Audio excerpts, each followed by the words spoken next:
ang uniqueness o advantage na benepisyo na maibabahagi ko sa inyo bilang isang Atenistang albularyo na engkantao.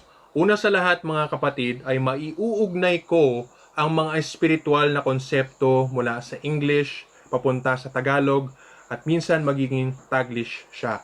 So yun ang maibabahagi ko para mas mapaliwanag ko ang mga konsepto na mahirap para sa mga tao unawain, lalo na kapag hindi sila komportable sa Ingles. Pangalawa mga kapatid, kayo ko ipakalat sa social media ang mga katuruan tungkol sa spiritual kaysa sa mga tao na halimbawa albularyo na nandun sa bundok, nasa gubat, tapos wala naman silang masyadong kaalaman tungkol sa social media.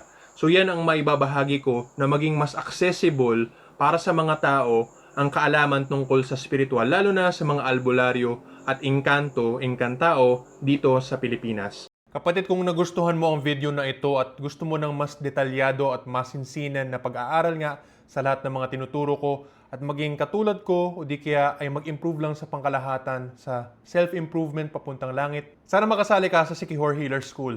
Ito ang exclusive membership site ko na may bayad ayon sa level ng membership na gusto mong i-avail. Sana magkita-kita tayo sa loob ng Sikihor Healer School. Salamat po at God bless.